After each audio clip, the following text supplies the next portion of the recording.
Hello friends, welcome to Kitchen to Plate.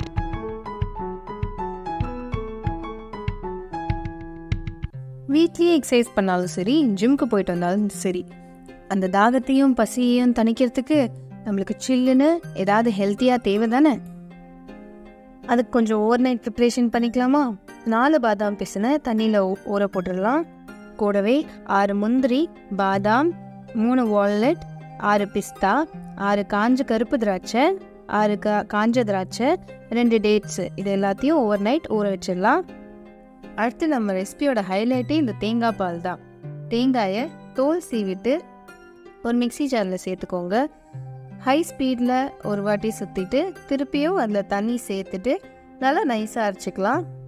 ஒரு பவுலில் வடிகட்டியை வச்சுட்டு மேலே ஒரு புது ஒயிட் ஹேண்ட் கர்ச்சீஃபோ இல்லைனா மஸ்லின் கிளாத்தோ யூஸ் பண்ணி நம்ம செஞ்சு வச்ச விழுதை இதில் சேர்த்து நல்லா பிழிஞ்சு எடுத்தோன்னா நம்மளுக்கு தேங்காய் பால் கிடச்சிரும்.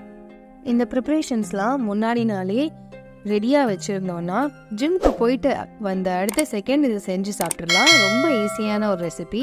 நம்ம ஊற வச்ச பாதாம், முந்திரி, அந்த எல்லா ட்ரை ஃப்ரூட்ஸையும் ஒரு மிக்சி ஜாரில் சேர்த்து கூடவே ஒரு வாழைப்பழத்தை கட் பண்ணி சேர்த்து நல்லா நைஸாக அரைச்சிக்கலாம். லைட்டாக தண்ணி சேர்த்து இந்த மாதிரி நல்லா பல்பி ஆனதுக்கப்புறம் ஒரு மண் சட்டியோ ஒரு கிளாஸோ எடுத்துகிட்டு அதில் 1 டேபிள் ஸ்பூன் அளவு பாதாம் பிசின் சேர்த்துக்கோங்க. கூடவே ஒரு கிளாஸ் அளவு தேங்காய் பால் சேர்த்துக்கோங்க. அப்புறம் நம்ம அரைச்சி வச்ச விழுதுலேருந்து 2 டேபிள் ஸ்பூன் அளவு சேர்த்து நல்லா மிக்ஸ் பண்ணி டாப்பிங்ஸ்க்கு நட் சேர்த்துக்கோங்க. அவ்வளோதான், ஹெல்த்தியான ரெசிபி 2 மினிட்ஸில் ரெடி ஆயிடுச்சு. நான் ஒரு சீக்ரெட் சொல்லட்டுமா? தினமும் எக்ஸசைஸ்க்கு அப்புறம் இந்த ரெசிபி செஞ்சு பிடிச்சதுக்கப்புறமா தான் மற்ற வேலைகள்லாம் செய்வேன். 6 monthஸில் 10 kgs குறைஞ்சிட்டேன்.